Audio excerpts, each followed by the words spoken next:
What up, everybody? This is Enigmas UnChained. I am it's Enigma, ice cold. It is what it is. Take it how you want it. Take it how you want it.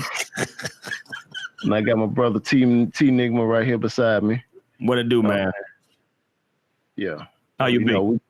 Oh man, I can't complain. That's what I'm talking about. Hey, it feels so good to be alive, man. Oh man, facts, man. We're back live action. Like I said, there's been a lot of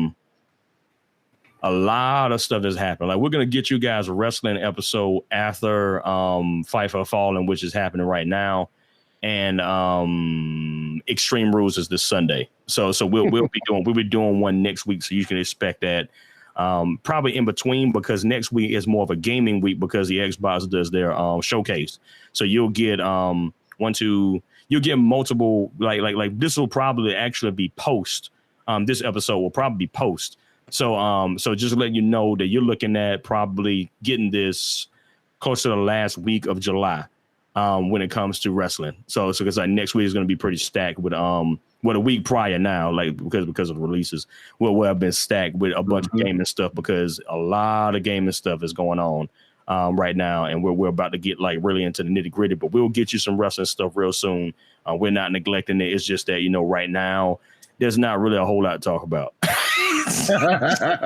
It's just not. I mean, Keith Lee became champion. Dope. You know what I'm saying? Glad that he got his strap. You know what I'm saying? Yeah. Orange Cassidy and Jericho had a lit match. You know what I'm saying? Like, it was very, very good. I was like, props to Orange Cassidy for like stepping up to the occasion. So we got those to talk about, but I know that there's just so much going on that I think that we would need to kind of like debrief. We need to like get everything together before we do that. So we're actually going to do one piece today again, where we're going to go through themes of Skypiea, Water 7, and Ines Lobby arc. So there's like 3 core arcs, but there are multiple parts to each arc. So we're going to deal with that today. Like, I.C.E is actually now he's finished with the pre, and he's on the post. Like we were telling you last time, he was doing Fisherman Island. When we talked last time, he's already beat Fisherman Island. So you got to see who was the person that was offering protection for Fisherman Island. Sure. Well, as of now, Big Mom still is over Fisherman Island. Yes. So that's why I was telling you. I said there was consequences, because who is Jinbei with? Come to find out, Fisherman Island was protected by Big Mom. There you go. So that's, yeah. Go ahead. Now you got, the straw hat pirate captain saying, "Hey, I want you to be on my team, man." Yep. Look, let me take care of some business first, and then when I come back, will that offer still be on the table? They was like, cool, yeah. I mean, they ain't even had to ask for Jinbei.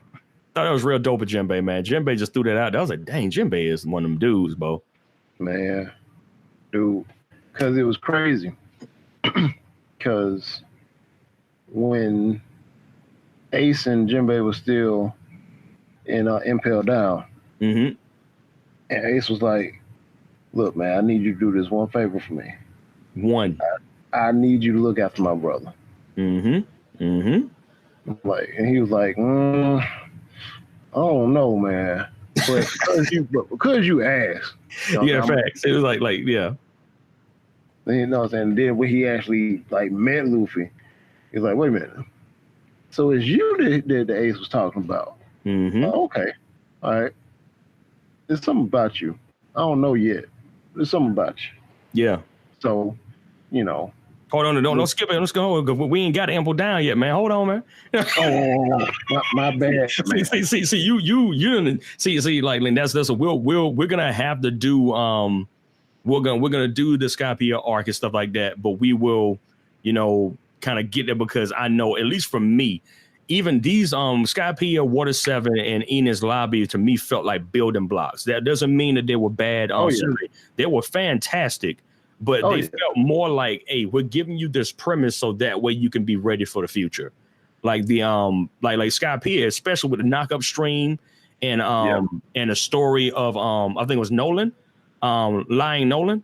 And the fact they call him a liar and how that inspired Usopp, whose name is Liar. Yeah. So I have to say that every episode, man. His name is Liar, but Usopp's but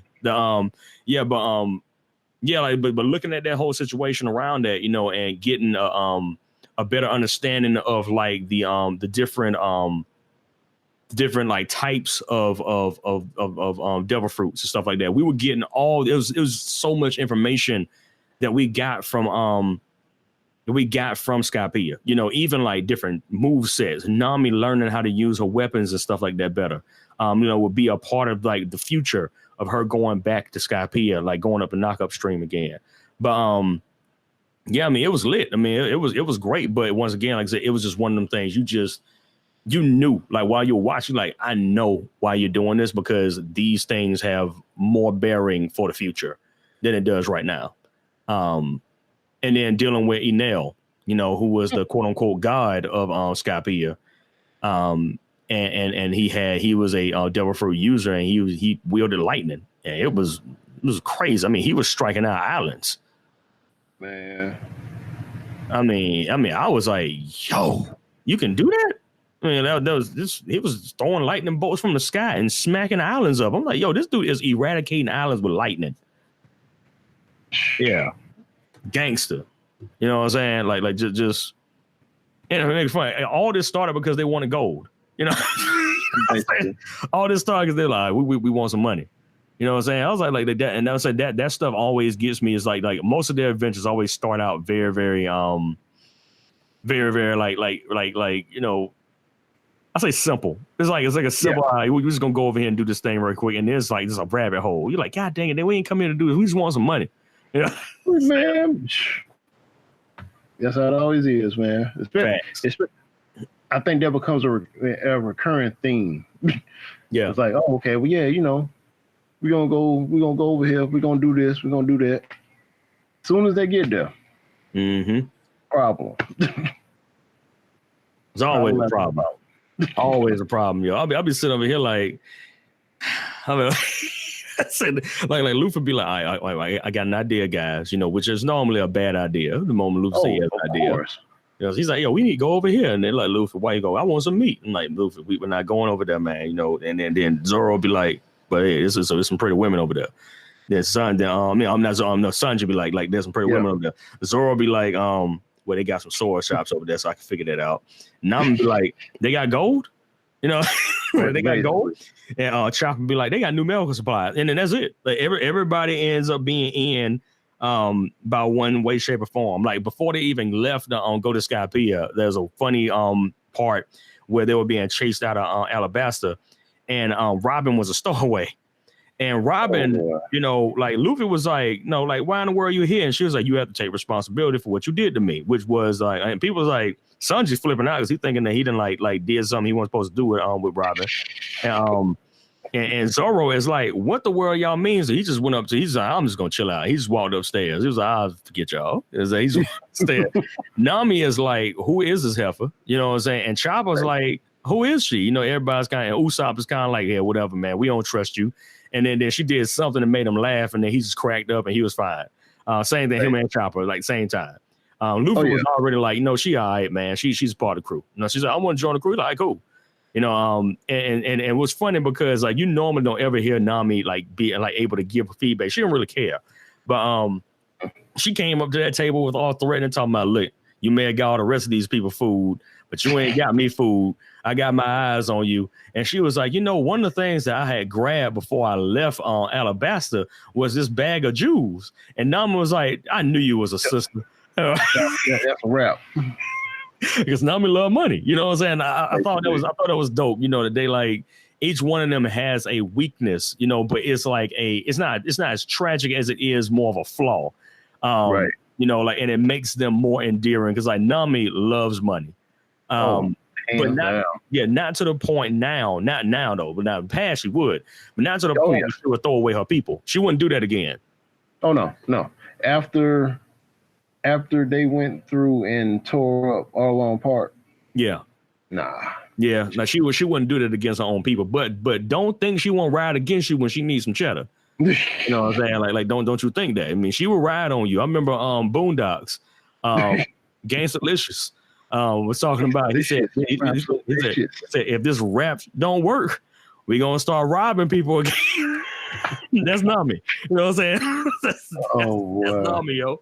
Nami is that. She's like, yo, if this stuff's not working, man, I know how to go outside and get in some pockets.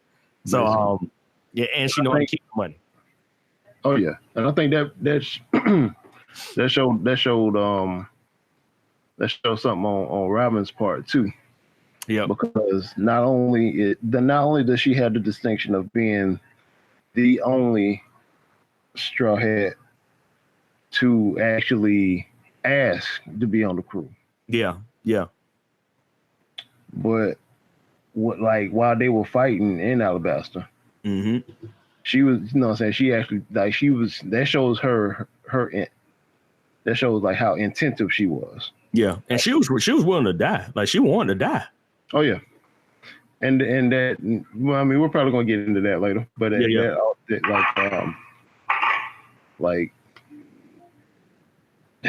what am I?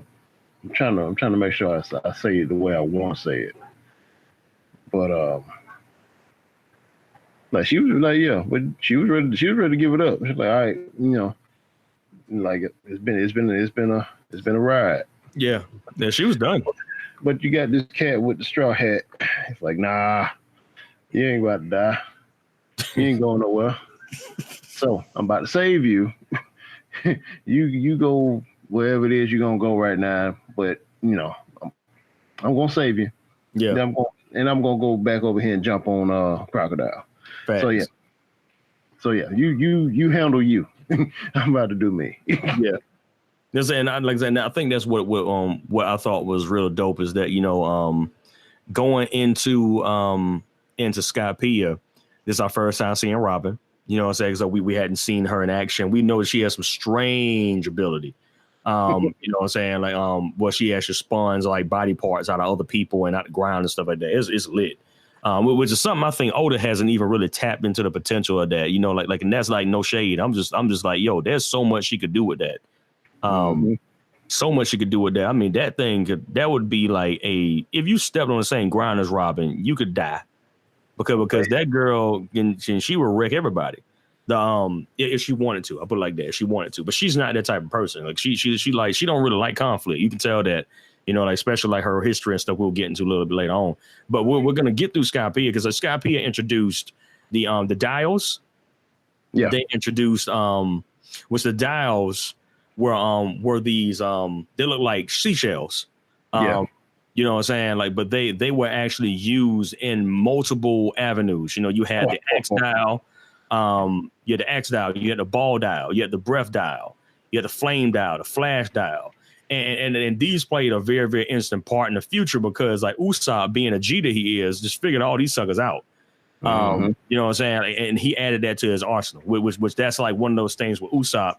Is that like he I forgot. We had the flavor dial, the heat dial, the impact dial. The impact dial was the one that oh my goodness, yo.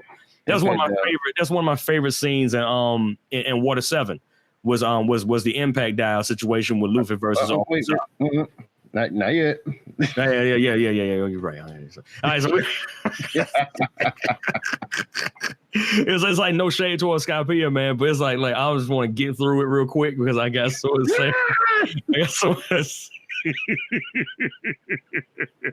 Like I said, it's like no shade towards them, man. Like it was like 43 episodes, which I think is a very good length for this particular story. That's like almost a full year of episodes, One Piece for this particular arc.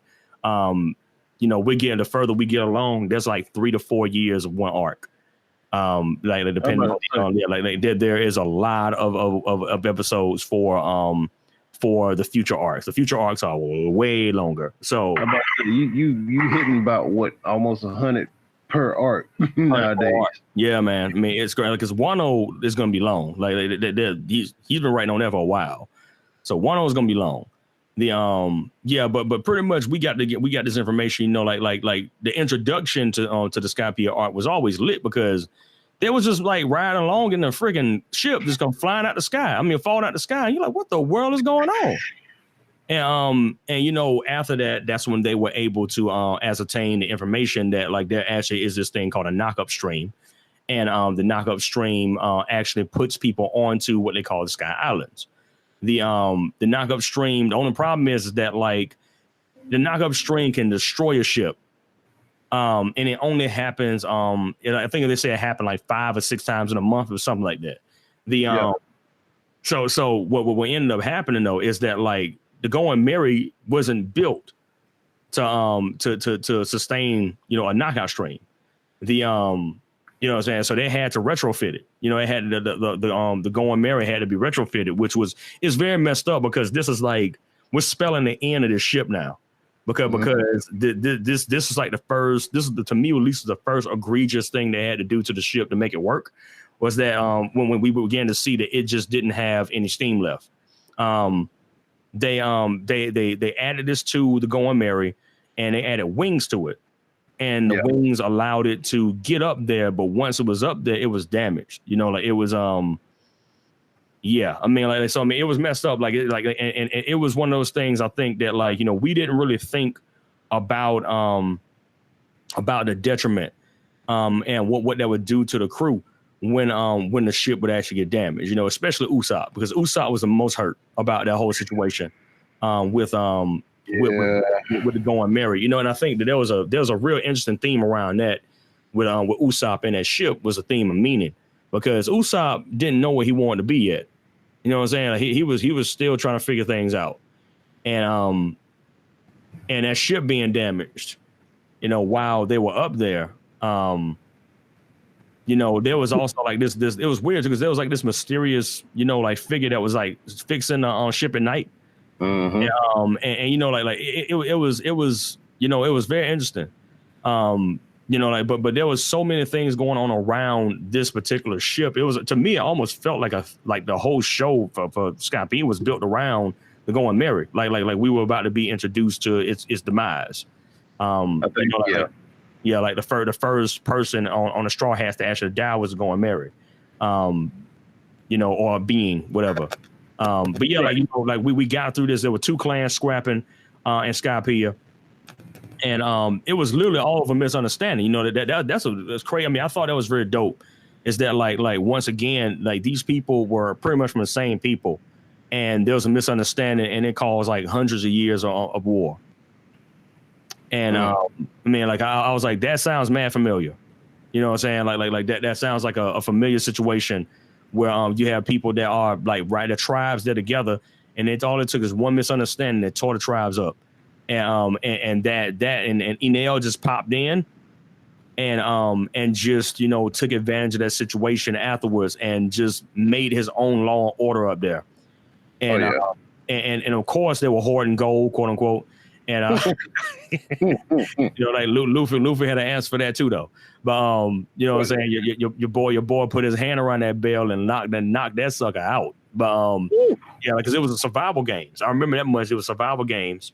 And they were scrapping against the I think it was the Shura. Yeah, Shura? I think so. Yeah, like I mean, but I remember each one of them had to step up. You know, Chopper had to get in there. Zoro had to get in there. You know what I'm saying? Zoro is around this time. Zoro is like just increasingly getting better. I mean, it's like every single step. Zoro is able to cut through stuff that people didn't even think he could cut through. I mean, it was becoming absolutely phenomenal, and you know, like it just kept going on, and Skypiea just turned into a war zone.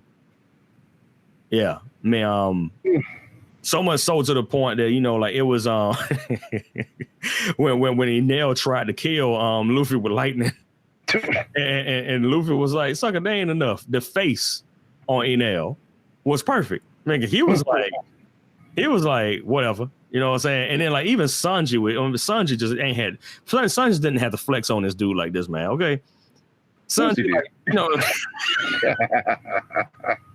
Sanji like got hit by the bolt of lightning and it lit his cigarette, and he just stood there with his hand in his pocket, like trying to protect the Usopp and Nami, and he like, "That's all you got?" I'm like, "This up, like, yo, you just." He just got hit by lightning. There. He's smoking a cigarette. I'm like, Sanji is a savage. But yeah, I thought they were like they embarrassed Enel before they took him off throne. They embarrassed that dude. Oh yeah. I mean, like, and I think that was. I mean, how do you feel about Enel as a boss and like at least the big baddie in this particular arc? Do you think what would you grade him 1 to 10? Dang, because like now we done been through some. You know what I'm saying? Like where I'm at now, we done been through some bosses. Yeah. So, but he, that's a confusing one because once he figures out that Luffy is like almost immune to his attacks, it's just like he almost kind of like null and void. So it's like I guess he was like a starter. He was like it's crazy. Let me backtrack because Crocodile beat the snot out of Luffy. Yeah, he did.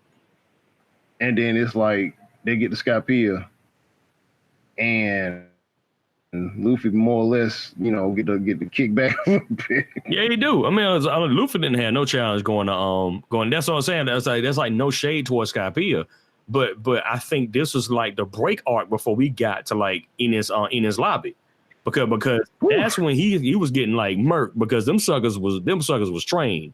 But yeah, Enel to everybody else was doggone dangerous. But me and Ice were talking about this. Before we were talking about this before we started the podcast. We were like, if Enel had actually put in half of the effort that Luffy did to understand his ability, Luffy wouldn't have beat that dude. But it felt like he was like giving his ability and he just started flexing. He's like, I'm just gonna flex now because I got lightning, so I can act like a god. Versus him saying, like, let me figure out what this thing can actually do. Because he just when he saw that Luffy couldn't get hit by lightning, couldn't get tore up by lightning, his reaction was like a child's reaction. It's like, homie, but you, it's like, but you should know better though. You know what I'm saying? Like it's yeah, and even like the story, I give props to like the Mont Blanc Nolan story. How insignificant that seemed to be, but how big that was to the world. Like Mont Blanc was the one he actually got caught up in the knockup stream, went up there.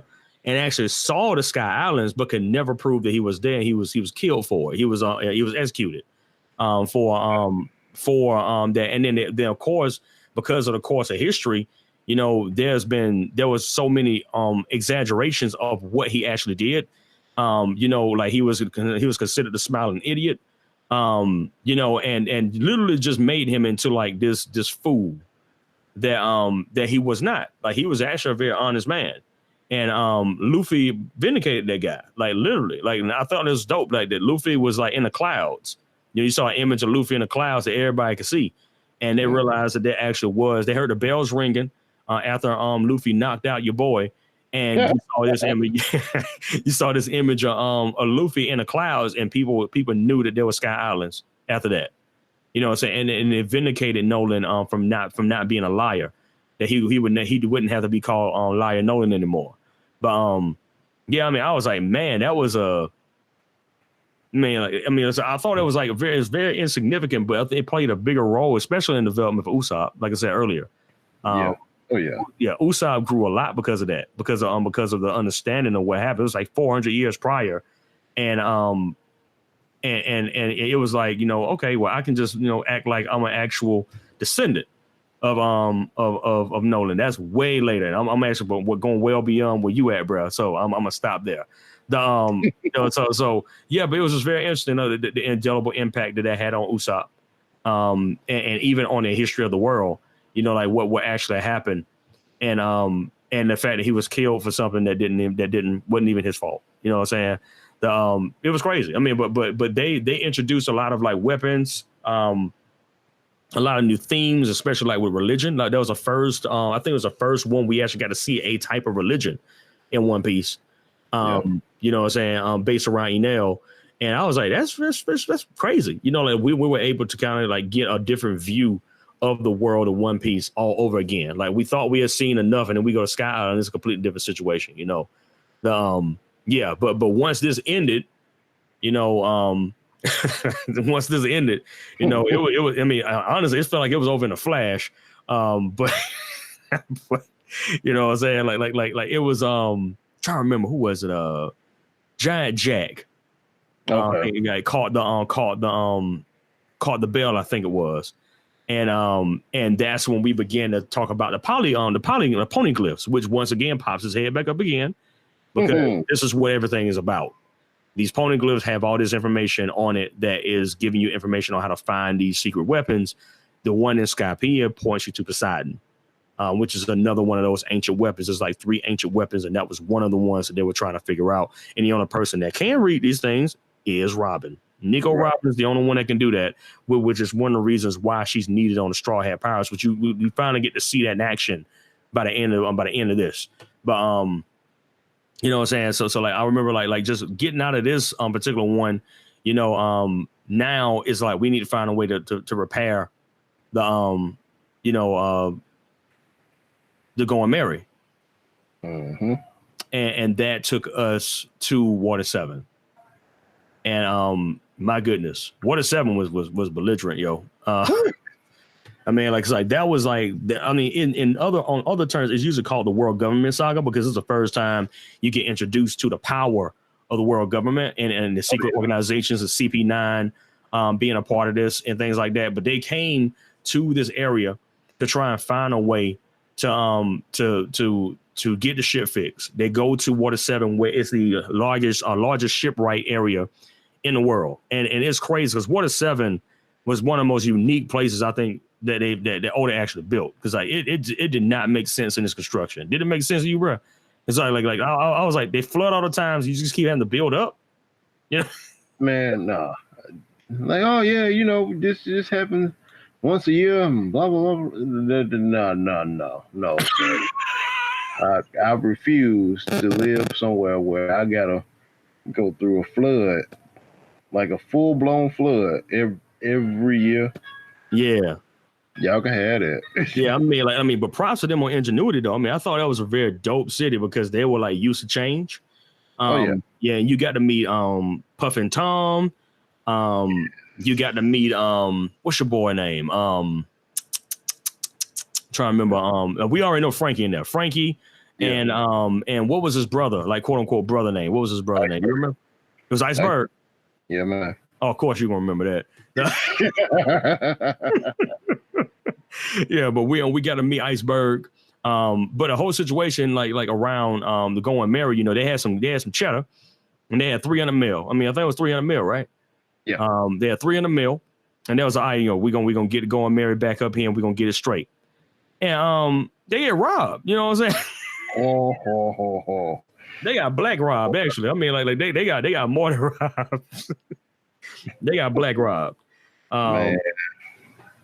Yeah. You know what I'm saying? I mean, like, so this led to a confrontation between Luffy and Frankie's crew. And that was probably one of the, to me, like, as funny as it is, Frankie gave Luffy a better fight than Enel. Oh yeah. I was like, how is this possible? Like, and the crazy part about that, Frankie ain't got no power like that. Frankie is actually a cyborg. He's a cyborg. Like now in the beginning, I'm not gonna lie, we didn't know that. So when he was breathing fire, I'm like, whoa. I'm like, hold up now. You can breathe fire. That means he got like a devil fruit that's like a fire base, and that's the same as Ace. And I'm like, he's I'm a machine. I'm a cyborg. I'm like, oh, that changed everything. Go and play on, brother. Like, but Luffy and they wrecked that dude's house. They tore his whole house down. Oh, wait a minute. Let's backtrack real quick. Okay, I can back up. All right, go ahead, bro. So you got your boy Usopp. They left me in charge with the money. But the family, the Frankie family, them cats, they would keep an eye on this dude. They knew he wasn't, they knew he wasn't hot like that. Yeah. Yeah, you got the quote unquote monster trio, Luffy, Sanji, and Zoro. And so, they stay clear of them. Like, all right, these jokes crazy. So we ain't gonna jump on. We ain't gonna try to jump on them because they gonna, leave us laying in the street somewhere. So, but this cat here, Long Nose, we gonna we're gonna jump this cat when ain't nobody looking. Mm-hmm. Take his money, we're gonna spend it up, we're gonna go get some drinks, we're gonna be good. Which is exactly what happened. Pretty much. I was they straight up yapped that dude. Now, in the process of all this stuff going on, Robin is like there's a party going on, and they were what ended up happening was that like she was encountered by CP9. Now, we didn't know it was CP9 at the time, but like they were pretty much telling like, look, if you value these suckers' lives, you better leave them. Like if you value their lives, if you stay with them, they all gonna die. Like so just come on. So that kind of started that seed that was planted in her to leave. You know what I'm saying? So and Robin's gone. You know what I'm saying? So it's like, okay, Robin's gone. Usopp done lost the money. So many bad things happened at once. You know what I'm saying? Like Robin just went missing, just up in smoke. Usopp just got jumped and robbed, and the money that they needed for the Going Merry is gone. So now they're like, all right, so where these suckers at, right? Oh, and that's all. It's the Frankie family, right? And that was it. You know what I'm saying? Like that was it. They're like, okay. You know what I'm saying? And they went in. Oh my goodness, they went arm and ham on them dudes. They wrecked them dudes, man. It was Luffy, Zoro, Sanji, and Chopper. And Chopper was like not playing this time. Chopper was like, "Oh no, I'm gonna go ahead and get my Hulk persona real quick. We about to bust this whole sucker down." Dude. And they straight up wrecked the entire building. I mean, Homeboy had like a theme park going on. I mean, Frankie house was lit. Frankie house was lit, yo. And they're like, "Nah, we'll just tear it all down." They tore it all down, and but the problem, like Ice was talking about before, the money's gone. So they spent everything up. So it's just like at this point they was just, you know what I'm saying, like their facial expressions did not show this. Yeah. Like no cap. But like they basically was just doing this for fun. Yeah. Because it was like, all right, so you know what I'm saying, like y'all jumped crew member. Y'all took our money. Y'all spent the money. So now we about to take that money out on your behind. Yeah, pretty much. They ain't knock on no door. They ain't ring no doorbell. Nothing. They put somebody through the door and proceeded to tear up everything else. Facts. And but it ended up leading to a resolution that caused the crew to split. You know, and that was Luffy was like, we ain't got the dough to fix it, so we gotta get another ship. And Usopp was like, hold on, like they binding Usopp, but Usopp got his behind whipped. I'm talking about his whole body's already bandaged. So this is already like this whole situation that happened after this is madness. So Usopp is like, okay, y'all kidding, right? And they're like, nah, man, you lost the money. You lost the money. You know what I'm saying? So what are we gonna do? We can't take this thing to the ship. We can't go into the new world. We're going married. You know, and Usopp is like, you know, how dare you, the Going Merry is a crew member. And he said something so disrespectful to Usopp that I didn't really realize how disrespectful it was. It was a simple line, but it was so disrespectful towards Usopp. He said, you are not the shipwright, which immediately invalidated Usopp's purpose on the crew. because Usopp didn't know where he was supposed to be at. Right.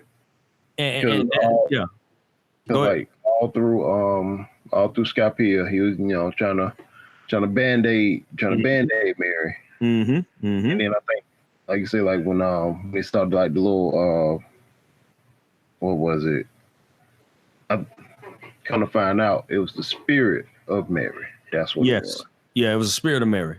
Yeah. Man, so it was one of those things like he was trying to find a way to validate himself by using a Mary in his position. But as bad as it may have sounded, he had no level of expertise to even operate at all on the mess. It was all heart. And you know, like you know, Usopp's like, bet you gonna tell me I ain't a shipwright? That's cool. I want to be captain. And I was like, what is going on. You know, like on the real. I mean, like that's probably one of my favorite fights in One Piece is Usopp versus Luffy, because Luffy didn't know that Usopp was like, oh, homie, you think I'm playing? You know what I'm saying? Like Usopp, he gave him everything he had. He stood no chance of winning that fight though. But before we get there, you know, Nami, you know, is like Luffy. Just please, like, you know, it was messed up because I had never seen Nami, Chopper, Zoro, and Sanji in a position where they were like, Zoro was like, the cap said that this is it and this is it. You could still tell that he didn't want it to happen. No. You know, he's Spurs mate, you know, so he has to back the captain. But you could tell there is something that he didn't want, and he didn't want Luffy to back up on his resolve either, because he has to be captain. You know, he told him right there, like, all right, look, this like, you gotta understand, you the captain. You the cap. So if you sit here and you backpedal on whatever decision you make, then all this is for naught. Yep. Go ahead. No, you can go ahead. No, I'm about to say, like, this was Luffy's first test as a captain, though. I mean, like as far as like as a captain of a full-blown crew, you know, not just going out and saving them, but actually like diplomacy and dealing with your own people. And you know, as rough as this moment was, it was needed for the crew to be stronger. Like Usopp was like, I'm gonna see you on the dock at night, 10 o'clock. I'm gonna be here, sucker. You better be ready. You know what I'm saying? So they're going to come for the fight. You know what I'm saying? And Sanji is like yelling at Zoro. You know, it's like no, there's a whole lot of stuff going on right now. The you know, and once again, 10 o'clock happened. Usopp show up. I'll give Usopp this. Like now that like you say, like that was one of your favorite fights. And what that fight kind of, you know what I'm saying, that was my first heartbreak of One Piece. Facts. Same. Because Usopp was basically like, okay, you want, you know what I'm saying, you want to just you know, give up on Mary, get a whole new ship. Screw you. I'm taking the ship and I'm gonna be the captain. Yep. Doesn't really work like that.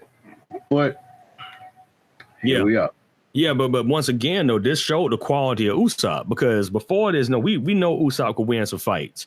But this is Luffy. You know what I'm saying? Like this ain't no slouch. You know, and Luffy was like, I'm a wreck you. You know, like after the homeboy hit him with the breath dial.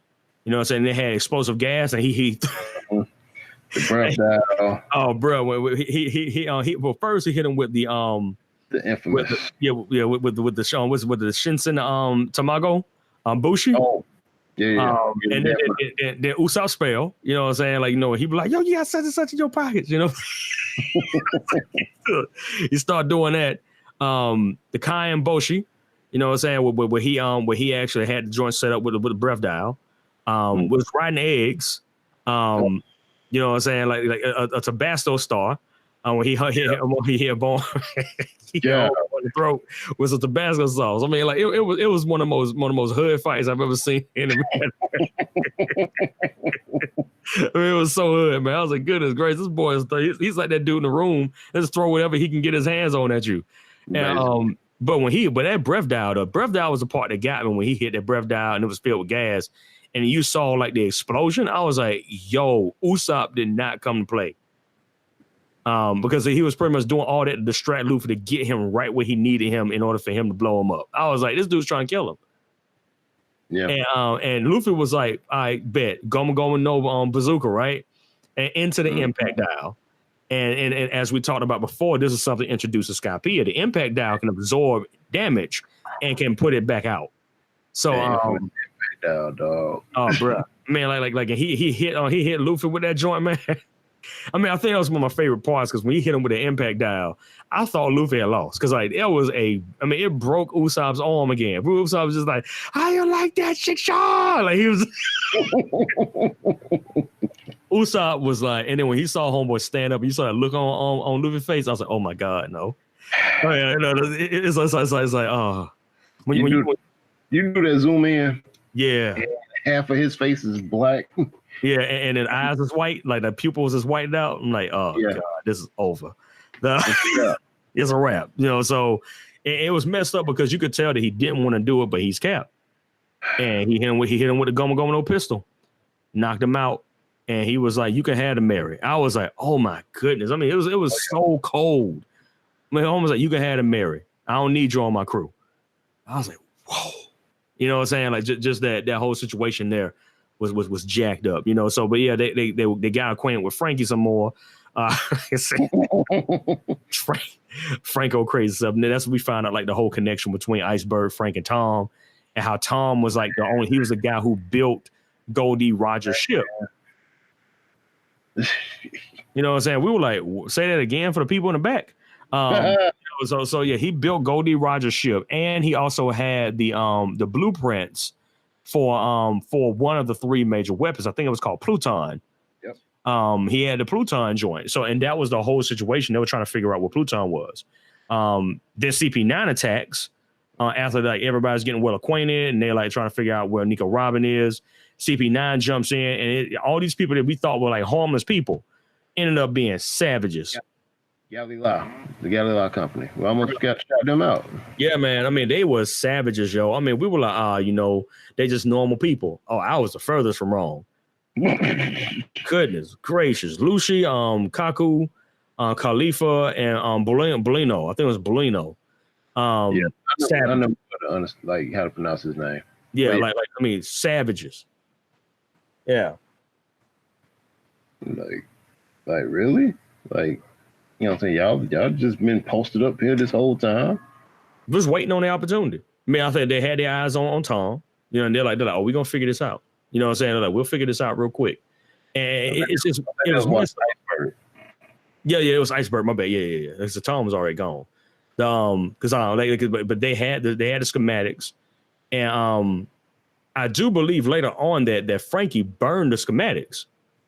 Yes, because he has the memory of Pluton, which that plays into. That's crazy. So Luffy now has a poneglyph reader in his crew, and him and Frankie get real friendly. And Frankie finds out what happened to Nico Robin, and this is after CP9 just kind of like, all right, we done with all this playing games. Galileo is gone. They burn it down, and they go on by their way, right? And we get to understand, like, you know, Frankie's past and the rest of those guys. Like I said, like they were all apprentices of Tom, and Tom was just a G. He was a fisherman. Like he was a fisherman and he trained humans, which that is automatically countercultural in the One Piece story. Because as we discussed before, go ahead.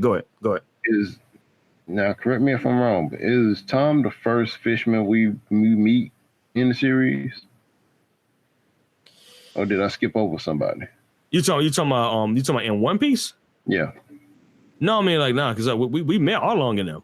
Oh yeah, we met Arlong in them, yo. So we still have Arlong.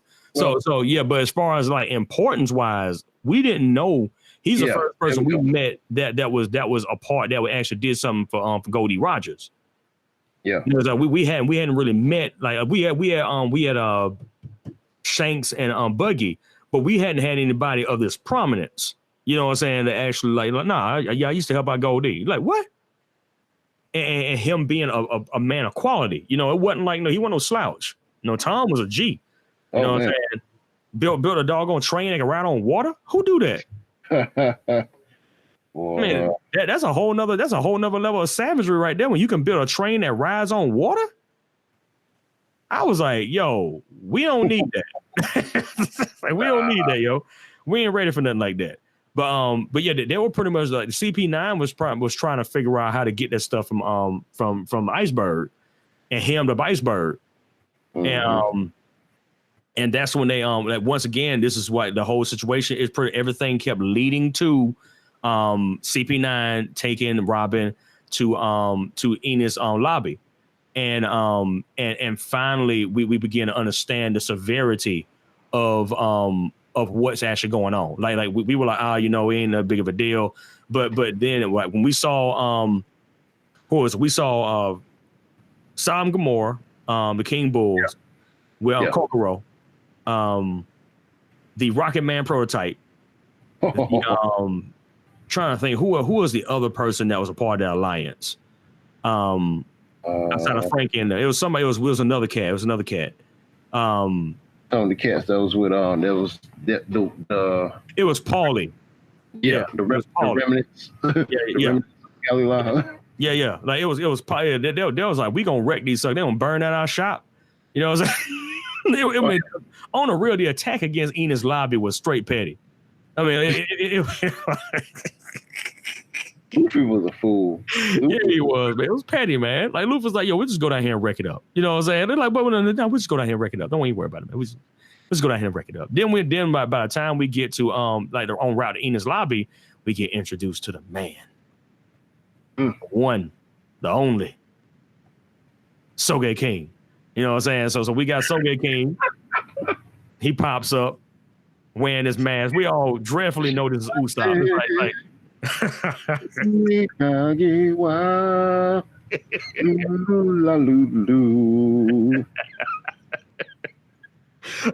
got to give props to Usopp for ingenuity because he's the only Straw Hat that has multiple personas, which makes sense because his name is Usopp. You know, so I thought it was pretty dope. You know, he came back. He came up with confidence because he was able to cover his face up. Yeah. And he was a doggone good sniper. And this is something that we all seen already, you know, that he was an excellent sniper and he couldn't explain it. But this is like when he's finally starting to realize that he has more to offer than just being a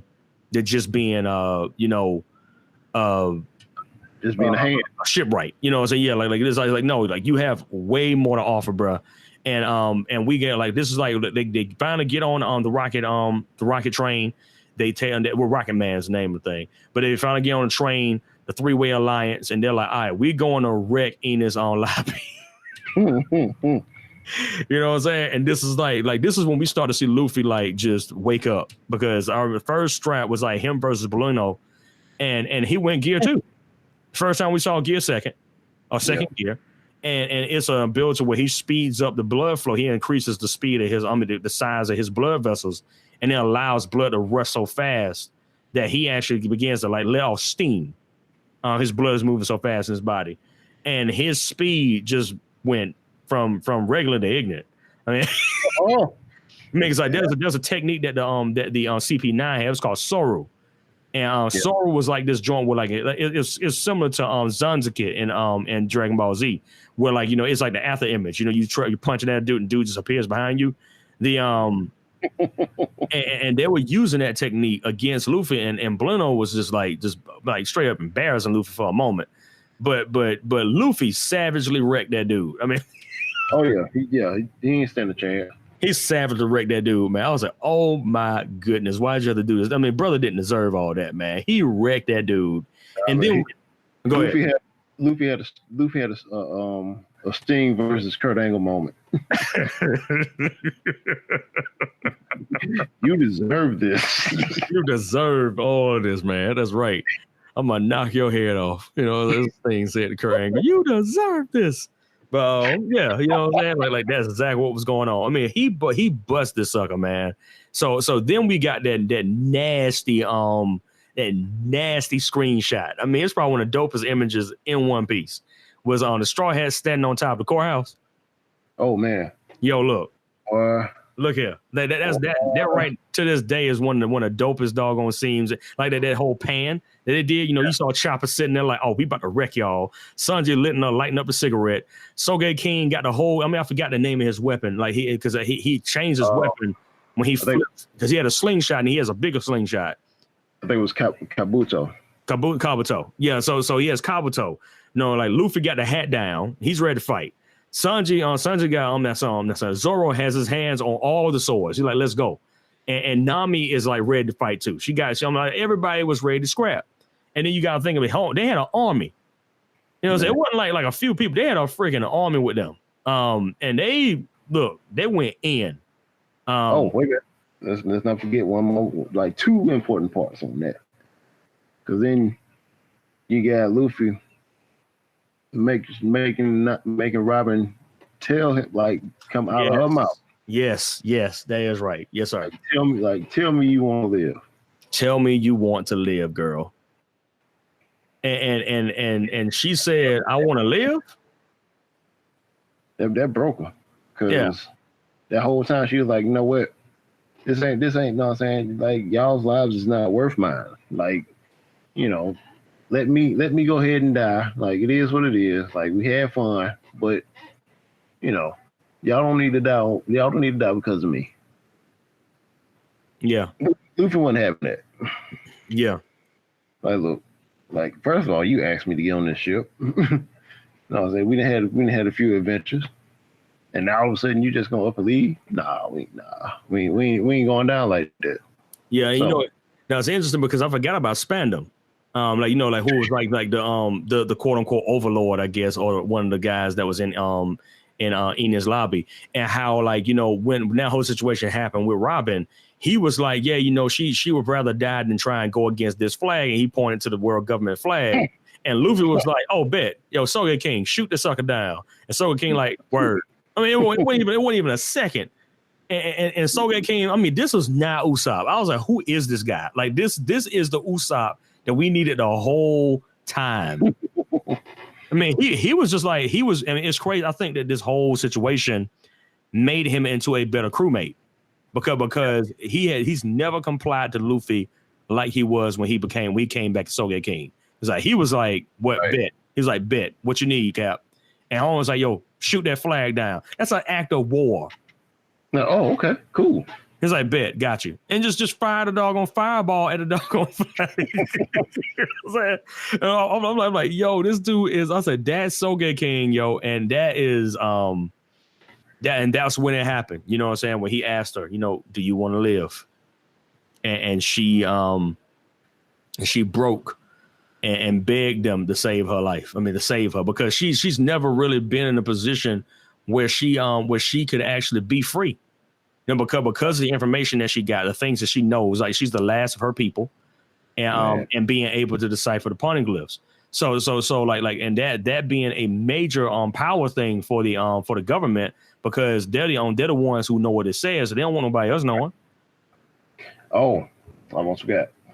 So it's in her flashback that it also starts to show you the importance of the admirals.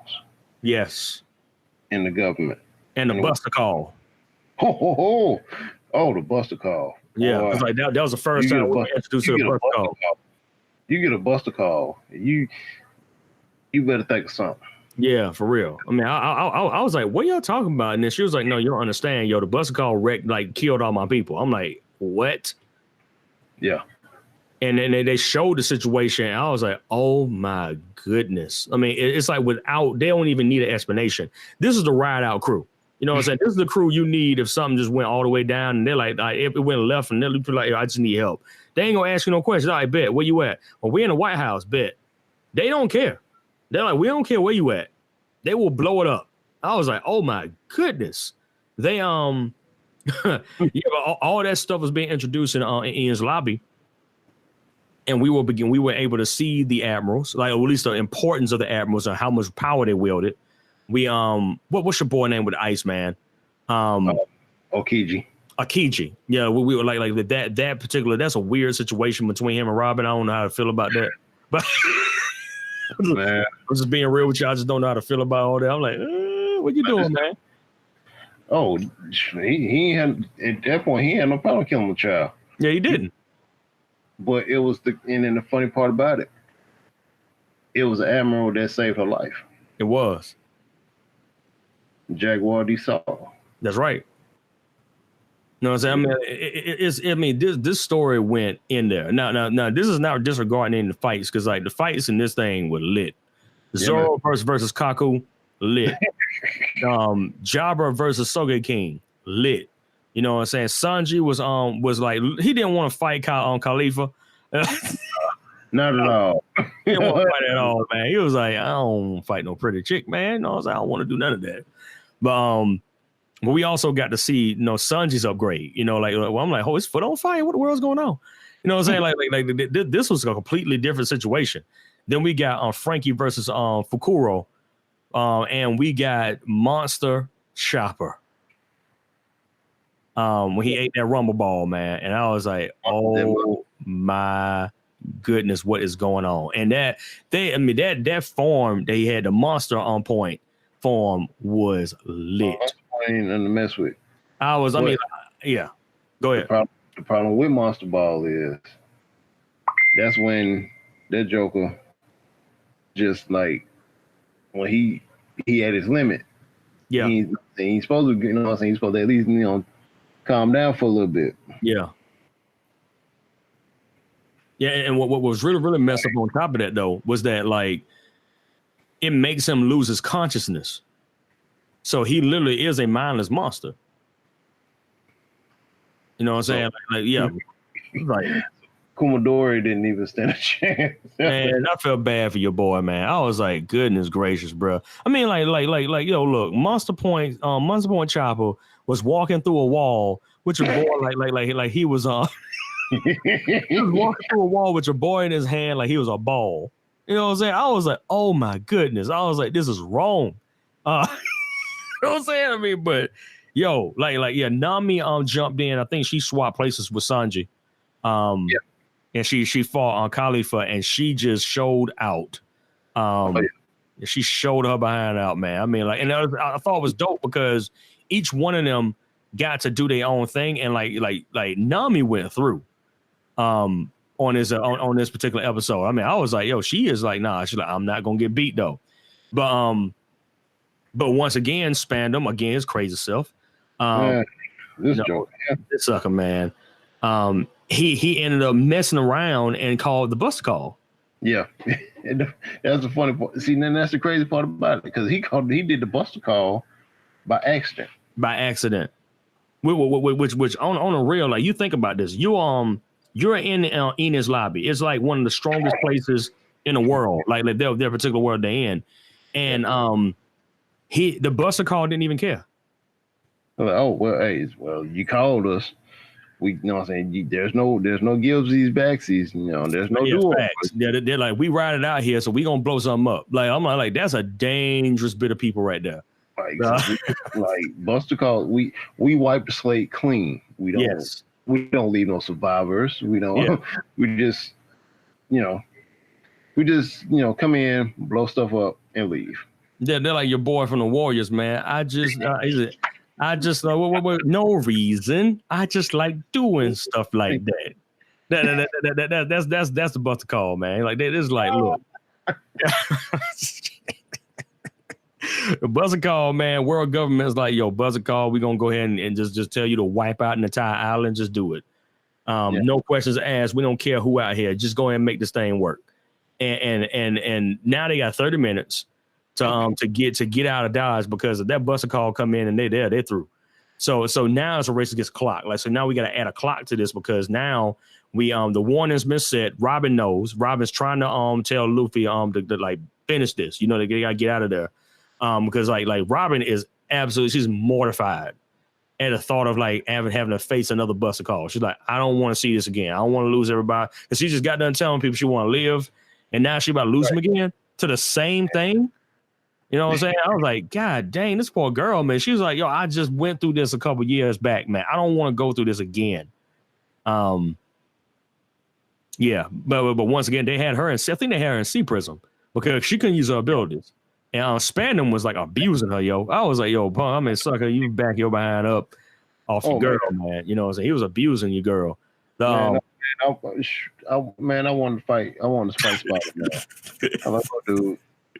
Like, first of all, you ain't supposed to be doing none of that. Yeah, facts. I was like, homie, you gonna catch all these hands. I don't even know how you got that position to begin with, because you do not have the abilities that this crew has, and you just inherited this office. Like, dog. Yeah. I mean, so it was very interesting because like Sanji versus Jabra, that's when we got to see the Diable Jambe, where he was able to like get enough friction on one foot that his foot was like on fire and he wrecked your boy. And then we got to see finally the end of Zoro versus Kaku, and your boy turned into a giraffe. I thought it was mad lame until your boy was just like a beast with it. I'm like, oh my goodness, he's a monster. He's a savage though. He was upset. He was upset he turned into a giraffe. Okay, what? Like, this is what yeah, you know what I'm saying. So then I think Kyotoru, like Torrio, I think it was the name of that move where he actually spawns arms, which that has not been explained yet. By the way, Ice, that has not like these are actual arms where he becomes Ashura, the god of war. You know what I'm saying? Like so we're like looking at him, we're like, yo, what the world's in this boy's blood, right? Because it's not outside the realm of possibility that he is another type of person on this world. You know what I'm saying? Like, but he spawned them 6 hands, bro. I mean, 4 extra hands, and he wiped that. I mean, I was like, this poor dude. like Kaku got slashed up. I'm like, this dude dead, yo. But yeah, Sanji won his fight. Zoro won his fight. Luffy and Lucia is still fighting, man. And that's a savage fight because Lucia like it was a tiger. I think it was, man. He was a tiger, and like as far as he was a that was a Logia. What, I'm trying to remember. no, I mean I remember. I got it last week. Then it just gone. Yeah, those are zone fruits. Zone, thank you, sir. Yeah, zone fruit. So he has a zone type, which actually turns him into like an animal, like some type of animal, and he turned into like a tiger, and he was straight up fading. Luffy. I was like, goodness gracious. I mean, Luffy went to gear 2 wasn't enough. So your boy had to pull out this weird move, which was the gear 3, and it's like elephant. You know, like he can blow his body up in like a balloon bubble, and he can blow his body up and pretty much make his hands and feet giant by shifting air between his arms and his feet. And he hit that ball with a fist the size of a house. Oh. That will end the fight. That'll end the fight quick. But yeah, he did that joint, man. But the backdraw is that it makes Luffy turn into a kid. Yeah. You know what I'm saying? So he turned into like about 5-year-old Luffy because like he deflates, so it takes some time to like actually blow back up. But yo, look, I mean, so Buster Call is moments away. Oh, by the way, go ahead. A Buster Call for those who like, you know what I'm saying, they're saying like, hey, y'all talking about this Buster Call. What the heck is it? A Buster Call is when you have 5 vice admirals and 10 ships roll up on you and proceed to erase whatever they have been assigned to come and erase. Yeah. I mean, so it's funny though, you know, I mean, every time I think about Buster Call, I think about Xerxes from 300. And his line to King Leonidas. After King Leonidas said he don't like kneeling because his knees is bad. Oh, that face. You know, Xerxes, he's I will erase the very name of Sparta. That's what the Buster Call is. It's Xerxes' attitude. So man, it's petty. Is swift and is decisive. That's pretty much what the Buster Call is. Yeah. You know, but I mean, dude, like the Buster Call is happening moments away. And there's like, it's like pretty much a race back to the ship. They gotta get to the train. They said, we don't get back to the train, yo, we are through. The fight, like Ice was saying, the vice admirals are there and they are savages. Like these ain't like no pushovers, okay? Oh no, these dudes can scrap. You know, it's because like I think the interesting thing the CP9 gave us with the universe was that there's actually fighting styles that we didn't know was in One Piece. That a lot of the Marines in the higher positions have actually mastered. And it's like, oh, so these cats ain't just a bunch of humans running around doing this. There's actually a armada of men and women that can do abilities that we can't even dream of. Yeah. And yo, I mean, I thought it was great. I mean, I thought it was gangster, you know. And then of course you had Marine admirals that had devil fruits as well. I remember one of the guys actually destroyed Shu. I mean, destroyed was it Yubashira? Yubashiri? I think it was Yubashiri is the name of Zoro's sword. He rusted the doggone sword away. I was like, oh, that's trash. Oh yeah. straight up trash. I was like, man, how you gonna do this to my boy, man? My boy love his swords, man. But yeah, I mean, like, yeah, gotta be 3, not 2, not just 1. Yeah, now 1. Yeah. I mean, so I mean, it's crazy. And once again, that plays a huge part in Zoro's arc as well, because his swords, each one of his swords has a specific meaning to him, and also to his personality. And he was losing swords, you know what I'm saying? So it means that he had to actually get some other ones added on to him. But he had 1 sword left, and I will not spoil anything because it plays a huge part in Wano. That's all I'll say. Yeah. Yeah, one of the swords has a major role in Wano where we at right now, where One Piece is right now. It has a major role in the series. It was explained way back, but it has a major part of the story when dealing with that. But Luffy finally hit this dude hit on Lucia with jet Gatling, and beat this sucker. Thankfully, yeah. Because I know what I'm saying. Don't get me wrong. But I know what I'm saying, like before he turned into whatever the heck that was, a tiger, a leopard. I think it was like a leopard, or I think it may have been a leopard, bro. Yeah, I think it was a leopard. I mean, I thought it was a tiger, but I think it was a leopard. Okay. Well, I know you didn't like Lucci. Yeah. You ain't like Rob Lucci. Nah, forget that dude, man. His old trash, his trash goatee. Forget that dude.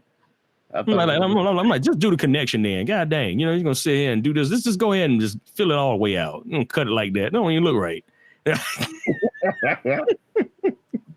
Yeah, but it was dope. I mean, I think Lucy as a villain was better than Enel. Yeah. I mean, like far better than Enel, man. I put Lucci on the same level I put Crocodile on. Yeah, facts. Because like he at least fought with Luffy, and Luffy was not winning easily. No, like Luffy had to earn like that fight that don't do fault. He had to earn that victory. Yeah, he did. He yeah. Like another thing. That's when you get introduced to the quote unquote philosophy of absolute justice. Yes, and that's the Marines' call sign. Is absolute justice. But what does that mean though? Which that's a whole episode by itself we could do on Marines only. Just talking about Marines, because like that's a whole jacked up philosophy that they got. Because who gives them the rules and who gives them the authority? And then that's something that a lot of the Marines don't want to actually deal with. But yeah, I mean, it was crazy. I mean, like Luffy beat this dude, but there's like little hope. The train, they can't catch the train. Usopp kind of finally reveals himself. Yeah. Like Usopp, what man, where you came from? Yeah, but right, because after Luffy finally beat the brakes off of Lucci and get that win, this man ain't got no energy. Yeah, he done. This man laid out on the ground. Yeah, I mean, like they'll say, this is like desperate times, because right now Buster Call is right here. It's right at their door now. So right now it's like, well, you know what I'm saying? It's like, well, Spandam, his behind, he's sitting up there like, oh no, I can't believe I did. It's like, yeah, you did this, you fool. Right. Like so yeah, but this stuff is happening. And all of a sudden, all hope was lost. See an old friend, and it was Going Merry. I thought this was dope. Man. I thought this was dope, yo. I was like, so you trying to tell me this ship literally just floated across the sea, save y'all behind. They jumped in the ship and it sailed away. Man, like this joint was sad, yo. I mean, it's like this was actually a major point, like stepping point in the story into something new. It hurt my heart, man. Yeah, it's like especially like they escaped. But what I'm saying, like, hey, y'all, like, what I'm saying, we done been on the ride, man. Like, yeah, like y'all showed me some real love when y'all, know what I'm saying, ever since y'all had me the first time. Yeah. So I'm gonna repay y'all. But that's it. Yeah. Like I ain't got nothing left in me. Yeah. I'm like, dang, yeah, it was crazy. I mean, like, cause like they had gotten back and they got to Galila. And once they got back, they're like, oh man, we back. Yeah, it's actually like, and then the ship just split in half. I was like, yo, this thing is done. So, Iceberg can't fix it. Frankie can't fix it. And they have to burn it. They have to burn it up. You know what I'm saying? So they burn the ship up, and the ship talks to him. You know what I'm saying? Like Ice was saying, literally just thanking him for the ride. And that was actually the end of the Enos Lobby arc. That was the whole thing, was like the actual Water 7 arc. Enos Lobby being the last part to that section. But it begins again with the next part, which is Thriller Bark. And Thriller Bark, we get like probably some of the strangest One Piece I've ever seen in my life. Yeah. I was like, what is going on? Right. Right now, like, I don't even know how are we doing this right now? But it got real weird. Actually, I will be real with you. This is my least favorite arc, Thriller Bark. I feel like Thriller Bark to me was the drag, but at the same time, the characters that we got from Thriller Bark were great. So for the rest of the story, it was great, the characters that we got. But as far as like the story, once again, we went right back to a weak boss. Right, because he. Well, we'll go ahead and finish this real quick. We'll go ahead and finish up on Thriller Bark, so we got time. You know what I'm saying? But yeah, because like it wasn't a whole lot that happened. Like it's like no shade, but the like dude was still in shadows, and he was still in shadows. What you got? Almost got. We talking about him, but we ain't even. So basically, who this cat we talking about just happens to be, notified as one of the 7 warlords. Yep, and that's like Crocodile was one of the 7 warlords that now it's been knocked down because Crocodile got knocked off. So now you got 6. So now they gotta hurry up and find a replacement. Yep. But you got this one, Gecko Moria. Gecko Moria, the trash. All right, be quiet, Trevor. Go ahead, bro. Oh, you're right. No, he wasn't. He didn't do it for me. Like, Gecko Moria was trash. I mean, like he felt like that dude. He felt like that dude that you met in high school that wore like for our day that was wearing Jordans, but he had on a Fruit of the Loom shirt. You know what I'm saying? It's like you can't stunt with your Jordans on. You ain't got a nice shirt. At least try better. It's like you could tell he ran out of money after he bought his shoes. Oh no. That's what it felt like watching Gecko Moria, because he was not he was like 22 feet tall. So you automatically thinking like, oh, this dude's gonna be a savage, right? No. No. No, he was a straight up bum dog. And he was, man. I mean, I was like, this dude's trash, yo. I mean, and what doesn't make it any better is the fact that he admits that he a bum. Yeah. Because what did he say? I think, then that's when the mention of the Yonko come back. Mm-hmm. Because Kaido whooped his behind. Mm-hmm. So, and not only did he whoop his behind, but he killed all his crew. Yep. So now he didn't get it set up in his head. Well, you know what? If I can just get a zombie army, you know what I'm saying? Like just steal all these shadows because of my power. Oh yeah, that's right. He a double fruit user too. But yeah, so what I'm saying, I'll steal these shadows, make me a zombie army. Mm-hmm. And you can't kill them. Yep. Like the dude sucking up everybody's shadows, making them into slaves. Well, he can like pretty much erase. I mean, his ability was very interesting because he can erase people. And but the best thing we got this thing was with 2 people. At least for me. We got your boy. We got a real one, Brooke, who is like one of the strangest. He's the strangest character for the crew now because like he's a living skeleton, and he's a musician, a bomb musician at that. Mm-hmm. So he like on first day, he's like, "Can I join the crew?" Luffy's like, "Bet." No. No, he didn't ask. My bad. Luffy was like, "All right, hey, join my crew." Join my crew, and he's like, "Yeah, bet." And it was like, it's that simple, Yeah, and that I think Brooke was actually the start of a running gag with Luffy where he just like run up to any and everybody and everything. You know, join my crew. Hey, join my crew. No. Now everybody has to jump on him and just say, hey, look, you just can't be asking any and everybody to join this crew, dude. You know, it's funny. I'm looking at the picture now of you know, when they're in that busted up house and Luffy's just looking at him like, yo, join my crew, and Sanji and Nami. It's like, man, what the world, man? You know, so once again, I always think about Undercover Brother. You know what I'm saying? With Dave Chappelle, every single time I think about this joint, I think of Luffy like his chief. Well, Chief was like, yeah, you win. You know, he was talking to what's your boy name? It was Doogie Howser. Neil Patrick something. But it was him and it was Denise Richards. Things like that. And they both brought information and he was like, yo, you win. And Dave Chappelle was like, said, nah, man. You know what I'm saying? He's like, nah, man. Like, how in the world you gonna let this dude in, man? You owe me. You know what I'm saying? And then he got the girls, oh, you in too. And he's like, man, hold up. You know. all the hard work he had to do to get into the crew, and these cats just get invited in. He said, "Who this is?" You know. So, oh man. Yeah, but like it's crazy because I remember they didn't even have a ship yet because they had like a mini Mary, for the time being, to get to Thriller Bark. And but yeah, Brooke was one of the first ones that we met, and then there was another one. It was a girl.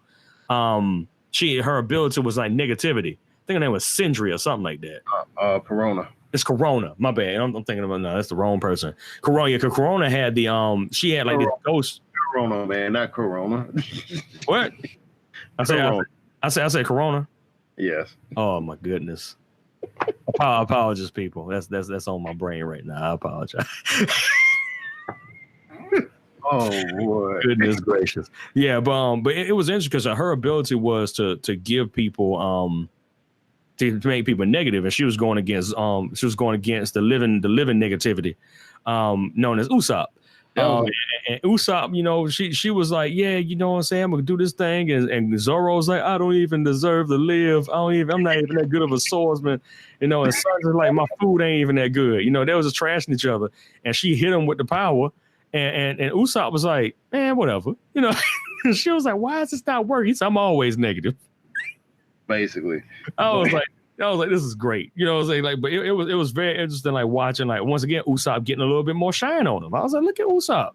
It's right. like coming from the last season, you didn't think that that Usopp would be one of like the prominent characters in the series again. Like, you thought that he would just fall off.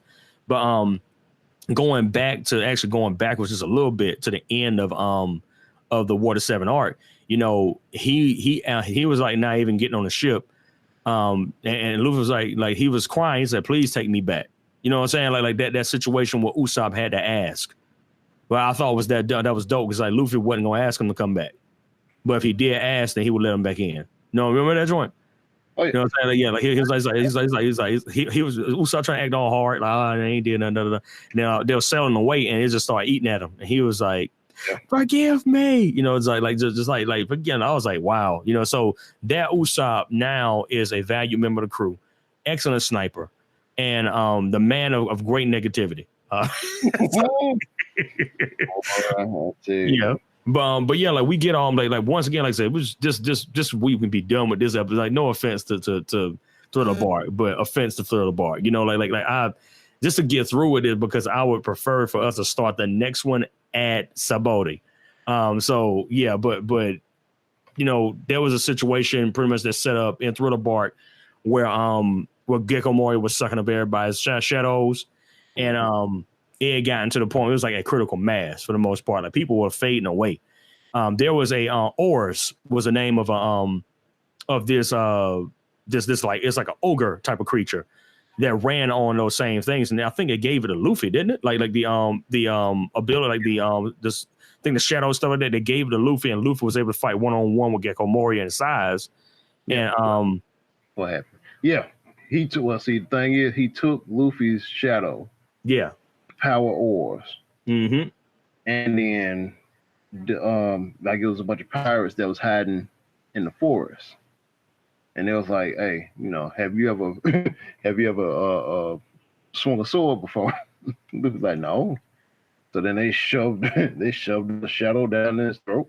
Next thing you know, this Joker swinging a sword like he you know what I'm saying, been doing that since day one. Yeah. So then they gave him, I think, was like 1,000. It was either 100 or it was 1,000 shadows. Yes, I think it was 1,000. It was 1,000 shadows. Yeah. Turned him into Nightmare Luffy. Mm-hmm. So as Nightmare Luffy, that cat, he came back. He whooped up on oars. Mm-hmm. Set that sucker down. Yeah, and I think like thankfully about it, this is like closing out because now, Gecko Moria was trying to do something, but then Kuma, you know what I'm saying? Yeah. Bartholomew Kuma, man. Like this is when it got interesting. It's messed up. Like it took all the way to the end for Bartholomew Kuma to pop up. And Kuma is a savage. Oh boy. I mean, I can't wait for them to finally do his background. Well, I'm gonna be quiet. They haven't. No, they haven't. Yeah, I mean, let me rephrase that. For me, no, you could. No, I ain't saying it as a bad thing as far as like it being like boring. I'm just saying, well, it's like I don't even know how that would look because Bartholomew Kuma is dangerous. Yeah, I mean, like they super duper dangerous. But there's some spoilers of what happens to him where we are right now in the story, so I won't ruin it for you. That's why I was like, well, because there's something that's actually happened. So I'll keep my mouth closed. But I think we tap into that a little bit once we jump into the next episode because yeah. He ain't gone. No, absolutely not. No, he's definitely not gone. But there's some consequences though, So like after this fight, Luffy is like on a door on death's door. He had to combine gear second and gear third to even like get close to doing anything to Moria at the end. But the only person that was left standing at the moment was Zoro. Yeah.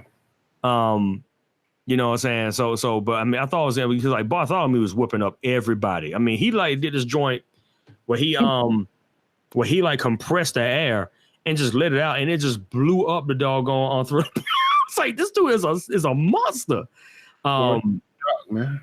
Yeah, I mean, I was like, this dude is, and then like I think what really got it was when he picked up Luffy, and he pumped out all the pain in Luffy. Yeah. And Sanji was like, yo, take my life instead of Zoro's life for the most part, in that situation. But Zoro had knocked his behind out. And I thought it was pretty dope because once again, him and Sanji always got beef. But the first mate is Zoro. You know what I'm saying? And this is the one who he was like, nope. He said, if it's gonna be anything, if it's my captain, this is my job. So he knocked out Sanji. And Kuma's like, I bet. So how about this? I'm gonna give you his pain. If you can survive his pain and you can stay alive, then I will leave everybody alone, right? And and he like just throws his whole body into the pain of Luffy, and when everybody wakes up, there's just like a blood stain. It's like look like there's like a doggone a huge doggone circle, like a 10 foot. It felt like I say 5. I say 5 to be conservative, like a 5 foot diameter. Right. There's just blood all around. He's standing there with his arms crossed, and they're like, "What in the world happened to you?" He's like, "Nothing." He's like, "Nothing happened to me." So you know what I'm saying? But yeah, but Luffy was fine after that though. So once go ahead. Because I think because it wasn't that he was dying. I think what the problem was, he was just he was so exhausted. Fighting oars, and then having to fight Moria to finally get all the shadows out of his system. Mm-hmm. And then that was like a last second thing too, because it was him, Zoro, and Robin. Yeah. That all had their shadows taken. Yes. And the thing about that, if you don't have your shadow and you in some sunlight, you gone. That's it. You gone. You ain't coming back. Yeah. So that's why he had all the people in the forest. Like, you know what I'm saying? Then, you know what I'm saying? It's a whole bunch of people that was probably dead and gone. Yeah. Right. Yeah. Because there were people that were disappearing once Sun came up. It was crazy. No, I'm saying like his ability was dope. It's just that Gecko Moria was trash. You know what I'm saying? Like that's all. Like this thing could have been lit if there was a better villain in Gecko Moria. But that dude, well, I mean, better in Thriller Bark. But Gecko Moria was. Yeah, nah. I mean, he was. I mean, honestly, I forgot about him. Like by the time we got to Saboti, I was like, who was that dude again? Like, he didn't matter anymore. Like there was so many more names that to consider after we got to Saboti. It was like, well, also we can't forget about Lola. You know what I'm saying? It's like Lola plays a huge. I mean, like you just keep this in the back of your brain. She plays a huge part because she was cool with Nami. Yeah. And she gave Nami a Vivre card. Yep. Instead of her mama's. You know what that mama is now? Yeah. Okay, all right, just make sure. Yeah, so that right there is dangerous. You know, like I said in the other episodes, every single time I think somebody's in danger, I just see Whoopi Goldberg and you in danger, girl. That's all. Like, every single time, I don't know why now. It's like things just flipped off in my head, and that's all I can think of whenever somebody like put themselves in danger. I'm like, I just see Whoopi Goldberg like you in danger, girl. Oh, Lord. You know what I'm saying? So yeah, but it's you know, like she has this power with her now that is going to play a huge part going into Whole Cake Island. Like just to give you just let you know about that. That plays a huge part. It has no significance until they get to Whole Cake Island. But now, but the good thing is they got Brooke. They got a musician now, so the morale of the team can go up. You know what I'm saying? And Brooke is an excellent musician. Soon to be Soul King, but that's a whole nother time. But yeah, you know, like this ended better than it started. You know, I think that they also got a chance to see Monkey D. Garp, who they found out is Luffy's granddaddy, who is the great hero. You know, the guy who stood up against Goldie Rogers is Luffy's granddaddy. You know what I'm saying? Like, and people are like, yo, what the world is going on? So, but then we also got to see, what's your boy name? Cody. Yeah. Cody and them, they came back and they were far better than what they were when they left. You know, so there was so many other dimensions of things that was happening, like kind of build up before we went to the final arc for the before the pre 2-year split or the pre time skip. So yeah, but that's like pretty much it. Like there was so many things that happened. We're trying to summarize it down because otherwise we would be talking about this joint all year. But I wanted to like do an overview of the characters and stuff like that that's happened. Then we could come back with more intrinsic themes and stuff like that later on. But yeah, I mean, I was like, yo, this. I mean, like I said, that particular arc not so good. Water 7 was lit. Skypiea was good, but then like I said, I gave Skypiea, you know, it was okay. It was good enough for me to get through it because the villain just wasn't. It didn't matter. It didn't matter. You know what I'm saying? Lucy was a great villain for Water 7. It was great. And then we got back into the pit with Gecko Moria, who after this whole situation was killed by Doflamingo. Who we will find out more about him as time goes by. But he was just waxed by was waxed by your boy. I mean, I was like, yo, this is straight up embarrassing.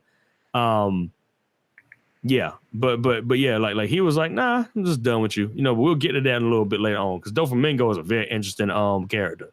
But yeah, but that's for the next arc. Any final things you want to add on, brother? Let's see. We stopped. Yeah, we pretty much stopping this at Thriller Bark. So, yeah. Like I said, once we get to the next part, yo, it's straight up. It's wild. It's wide open. So it's like not even a need to. We're gonna need the whole episode for Saboti going into Marine Ford. Yeah. I know I said earlier, like, you know what I'm saying, some stuff that we covered broke my heart. But yeah, Saboti ain't for the week. Saboti wasn't for the week. It wasn't. I'm gonna let y'all know that now. Yeah, Saboti broke people's hearts, man. I mean, it broke my heart. I felt just like Luffy. You know what I'm saying? Yeah, I was like, oh, this is messed up. This is trash, yo. I mean, it was like, Yeah. I need to think, man. I need to hug after that arc. Oh my. we might have to take that one a little bit slower. Like we might make the episode. We might have to split that one in two. Because especially when we get the Marine Force, so many things happen at once. That it's going to take some time to like really break that down. So yeah, but yeah, I got nothing else to talk about when it comes to these particular arcs. Like I said, Gecko Moria is trash. Gecko Moria was trash. But outside of that, though, I mean, the rest of it was lit. I mean, like I said, I give him props. Like I said, even though Enel was not as good, his ability was so dope that you just get mad at him for not really figuring it out. I was like, dude, if you just spent like a year in the lab and just figure this thing out, nobody on the planet could touch you right now. You stay in the sky and you can throw lightning bolts. Nobody knows it's coming. I'm just saying. You know what I'm saying? I'm like, dude, you just wasted that. He probably got, like I said, he got the ability to sound on his hands. I'll just throw lightning. Like, no, how far can you go? You should have done test something. Right. I digress. I think, matter of fact, this is how I felt about it now. You're right. Basically, once he ate the fruit, he was like, oh, okay, cool. I can take, you know what I'm saying? Like, I'm over. I can do this with lightning and electricity. And he just sat on that. That's it.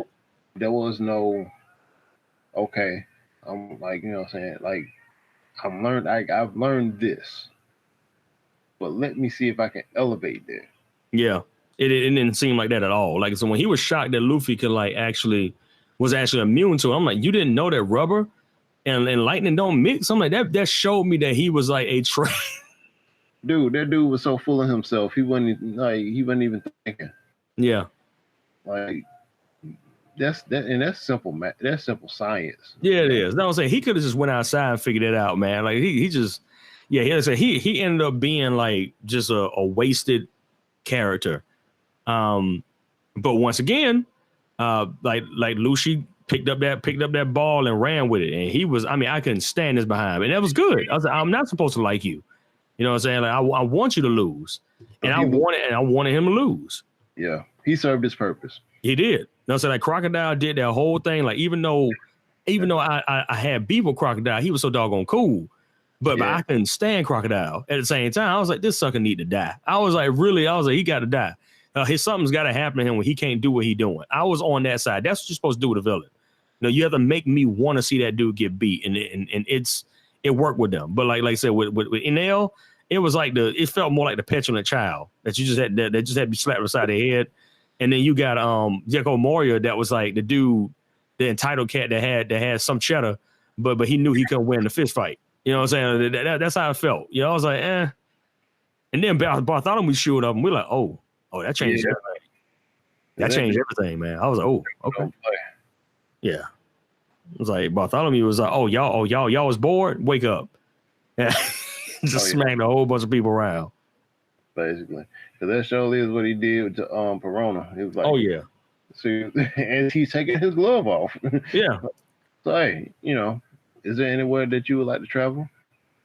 She's like, and then her goofy behind, she's talking about, oh yeah, you know, I'd like to go such and such. Like, wait, hold up, wait a minute, that besides the point. I'm about to come at you. So yeah. As she's coming at him, he swings his hand, and she go, and she disappears. That's all you hear. That's it. She gone. You know what I'm saying? Yeah, but it was that was saying Bartholomew was a very interesting character. I like it, and we look forward to talking about him more when we get into Sabaody arc, because he definitely puts the dread in people in the Sabaody arc. Like it was we had got like a precursor bit and Thriller Bark, but goodness gracious, when you get to Sabaody, I was like, oh, this is bad. You know, so yeah. But thank you guys for being with us. Definitely share with your peoples, you know, get their thoughts on it, you know, share and subscribe, like. If you want to support, we actually have a support link on our podcast channel. You look in our description for more information for that. But until then, it's Enigma and it's I.C.E. Yes. Just no evil laughs at the end this time, brother. I hit you with that one this time. Okay, I appreciate that. That broke me last time, man. But you guys have a wonderful day. Like I said, thank you guys for listening. Solve those enigmas.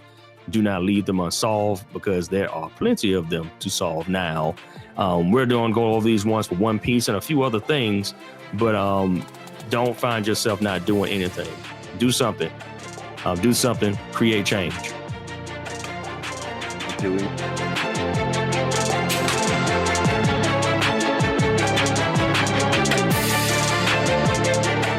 Thank you guys for listening to Enigmas Unchained. If you like what you heard, please follow us on Apple and Google Podcasts by looking up Enigmas Unchained. Also, you can follow us on Twitter and Instagram at Enigmas Unchained, as well as on Facebook by searching our name. Thank you guys for having us, and we look forward to seeing you again. Solve those enigmas. Don't leave them unsolved.